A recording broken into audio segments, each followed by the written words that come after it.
नमस्कार दोस्तों, कैसे हैं आप सब। नव वर्ष 2025 के लिए आप सभी को हार्दिक शुभकामनाएं। साथियों, 2024 यूपीपीसीएस के लिहाज से कुछ खास अच्छा साल नहीं रहा, लेकिन 2025 एक उम्मीदों का साल है, क्योंकि साथियों 2024 का प्रीलिम्स एग्जाम हो गया है। बहुत सारे साथी 2024 का मेंस एग्जाम 2025 में देंगे, इंटरव्यू देंगे और फाइनल सिलेक्शन लेके जाएंगे और अपने अधिकारी बनने का सपना कंप्लीट करेंगे।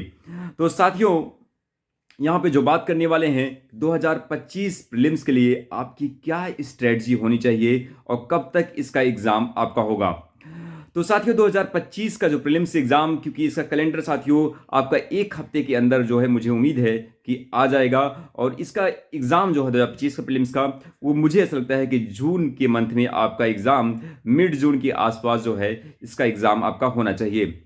तो साथियों इसको लेके आपकी क्या स्ट्रेटजी है। खासकर 2024 का प्रीलिम्स आप सभी ने दिया है, और इस पेपर को देखने के बाद एक चीज साफ क्लियर हो जाती है कि शॉर्टकट का रास्ता आपको खत्म करना पड़ेगा।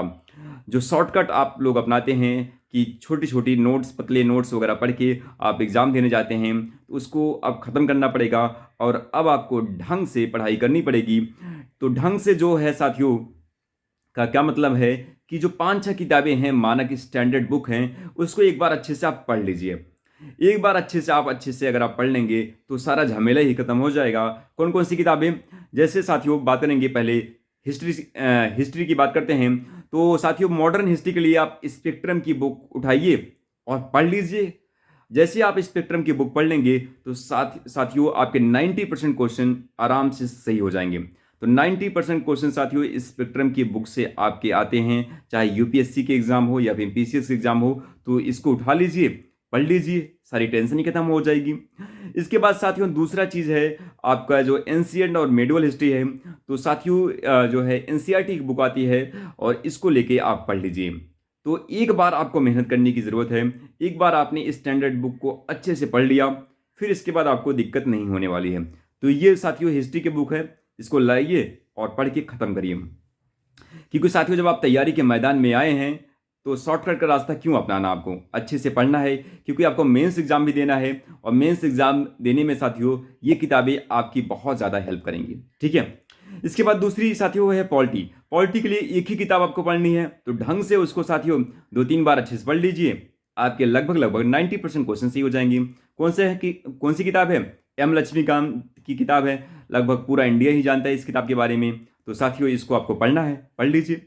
इसके बाद साथियों जो ज्योग्राफी है उसको लेके आप केवल 2 एनसीईआरटी, एक 11th और 12th का क्लास की आपको एनसीईआरटी पढ़नी है। इसको आप पढ़ लीजिए अच्छे से। और जो वर्ल्ड की मैप है, एटलस है वगैरह है, इसको आप थोड़ा समझ लीजिए, आपकी समस्या ही हल हो जाएगी, ठीक है। ये चीज़ें आपकी हो गई 3। इसके बाद साथियों जो चौथी चीज़ आती है करंट अफेयर।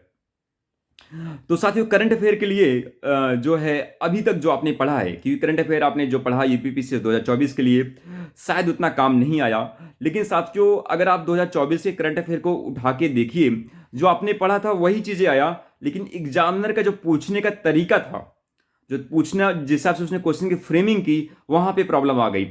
ऑप्शन के साथ वो खेल रहा था और इसी वजह से आपके क्वेश्चन गलत हो रहे होंगे। जैसे एक फातिमा बीवी वाला क्वेश्चन आया था, तो यहाँ पे बहुत सभी साथियों को लगभग जिसने सीरियस तैयारी की थी, कि उनको सभी को पता होगा कि वो न्यायाधीश थी, लेकिन वहाँ पे गलतियाँ उनसे यही हुआ होगा कि वो केरल की राज्यपाल थी, कि तमिलनाडु की राज्यपाल थी, कि आंध्र प्रदेश की राज्यपाल थी।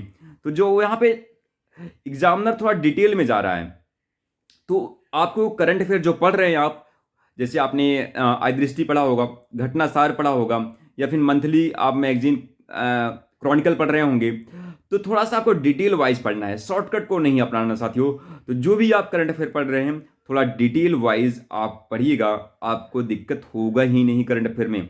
बस एग्जामिनर क्या कर रहा है कि थोड़ा सा आपको घुमा घुमा के क्वेश्चन पूछ रहा है। जैसे कोहिमा वाला क्वेश्चन है, वो तो जो है गलत बना दिया गया है, लेकिन जो कोहिमा वाला क्वेश्चन देखिए आप, तो यहाँ पे बहुत सारे साथियों को ये पता होगा कि इसको दक्षिण कोरिया ने नहीं किया था, जापान ने किया था, लेकिन वो डेट के बारे में नहीं पता होगा। तो साथियों अब यहाँ पे आपको ध्यान देना है कि डेट को भी आपको वहाँ पे अंडरलाइन करना है। जो भी आपको लगे कि इंपॉर्टेंट डेट्स है तो उसको आप अंडरलाइन कर दीजिए, आप कर दीजिए पढ़ते टाइम। तो इन सब छोटी छोटी चीज़ों को आप ध्यान देंगे। जो किताबें आप पढ़ रहे हैं उसी किताबों को पढ़िए, बस आप थोड़ा डिटेल में जाइए। और साथ ही 2024 के लिए आपने करीब जून, जुलाई, अगस्त, सितंबर, अक्टूबर और आधा नवंबर तक का करंट अफेयर आपने अच्छे से तैयार किया है। तो साथियों, इसी करंट अफेयर को अगर आपने बीच बीच में आप अच्छे से रिवीजन करते रहिए, और जैसे एग्जामिनर क्वेश्चन पूछ रहा है उसमें डेट वगैरह को आप अंडरलाइन करते रहिए, आपकी बहुत बड़ी हेल्प हो जाएगी। आपने जो मेहनत किया है उसी को थोड़ा थोड़ा सा और काम करना है। तो ये जो आपका जो करंट अफेयर है जून, जुलाई, अगस्त, सितंबर, अक्टूबर का, वो आपका कंप्लीट रूप से तैयार हो जाएगा। और उसके बाद मान लीजिए आपका आरओ और ईआरओ का एग्जाम जो कि एक्सपेक्टेड है कि अप्रैल या मई के महीने में होगा। तो साथियों, अप्रैल, मई और जून, ये जो 3 महीना है इसमें बैक टू बैक आपके एग्जाम लगेंगे अप्रैल, मई, जून में। तो साथियों, अगर मान लीजिए आरओ का एग्जाम आपका अप्रैल या मई के महीने में होता है, तो अभी आपने करीब 20 नवंबर तक करंट अफेयर आपने तैयार किया है। इसके बाद आपको दिसंबर, जनवरी, फरवरी, मार्च तक आपको करंट अफेयर आपको तैयार करना पड़ेगा, करीब करीब 4 महीने का। तो साथियों, अब जो है क्रॉनिकल की जो पतली वाली मंथली मैगजीन आती है, इसको आप लाइए। जो इंपॉर्टेंट करंट अफेयर है उसको डिटेलिंग, डेट, डाटा फैक्ट्स वगैरह का अच्छे से आप पढ़ के जाएंगे तो करंट अफेयर में आपको कोई दिक्कत नहीं होने वाला। लगभग साथियों 90% जो है करंट अफेयर आपका सही हो जाएगा। ठीक है, तो क्वेश्चन का जो पूछने का तरीका है उसको ध्यान में रखते हुए डाटा फैक्ट्स को भी आपको नोटिस करना है, आपको दिक्कत आएगा ही नहीं। तो साथियों, ये 4 चीजें हैं जहां से आपके मुख्य रूप से क्वेश्चन पूछे जाते हैं। और साथियों फ्रेंड्स, इस बार इकोनॉमी का जो क्वेश्चन पूछा गया है, तो इकोनॉमी के लिए मैं कहूंगा कि एक दृष्टि आईएएस की आती है, ये इकोनॉमी की क्विक बुक जो है, पुस्तक आती है। अगर उसको आप पढ़ना चाहते हैं तो उसको आप पढ़ लीजिएगा, वहां से आपके इकोनॉमिक क्वेश्चंस एक भी जो है गलत नहीं होंगे। ठीक है, तो अगर आप अगर आप बुक पढ़ना चाहते हैं पढ़ लीजिएगा। और इकोनॉमिक क्वेश्चन साथियों ज़्यादातर करंट अफेयर के क्वेश्चन आते हैं, तो करंट अफेयर से थोड़ा सा आप जो है टच में रहिएगा। और साथ में अगर आपको बुक पढ़ना है तो दृष्टि आईएएस की जो क्विक बुक है उसको आप पढ़ेंगे तो आपके क्वेश्चन सही हो जाएंगे। साथियों, ये चीज़ें आप ये जो मैंने कहा है बुक, इस बुक को 1 या 2 बार ढंग से आप पढ़ लेंगे। और इसके बाद साथियों, आप घटना चक्र की पीवाईक्यू जो है वो भी बहुत ही इंपॉर्टेंट है, और उसके बाद पीवाईक्यू लगा लेंगे और लुसेंट की बुक पढ़ लेंगे तो फिर आपको कोई दिक्कत होने ही वाला नहीं है। तो ये आप जो है काम करिएगा 2025 के प्रीलिम्स के लिए, फिर आपको समस्या नहीं होने वाली है। तो शॉर्टकट का जो है रास्ता आपको अपनाना नहीं है, आपको स्टैंडर्ड बुक्स को अच्छे से ढंग से पढ़ना है। साथियों, आप तैयारी के मैदान में आए हैं तो क्यों आपको शॉर्टकट अपनाना है। और ये जो स्टैंडर्ड किताबें हैं आपको मेंस एग्जाम में हेल्प करेंगी। आपका जो जीएस का सेकंड पेपर है साथियों, उसमें आपसे पॉलिटी, गवर्नेंस और आईआर पूछा जाता है। तो पॉलिटी के जो 50% क्वेश्चन हैं वो आपकी एम लक्ष्मीकांत की बुक से हो जाएगा, तो उसको आप पढ़ेंगे तो प्री में भी काम आ रहा है, मेंस में भी काम आ रहे हैं।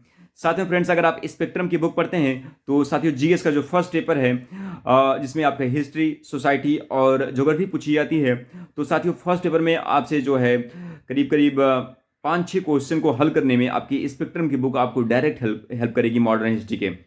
तो साथियों, इसी वजह से आपको शॉर्टकट का रास्ता नहीं अपनाना चाहिए, वो किताबें पढ़ना चाहिए जो प्री में भी काम आ रही है, मेंस में भी काम आ रही है, और आप ये भरोसा दिलाएगी आपको कि आपका एग्जाम जो है क्रैक हो जाएगा।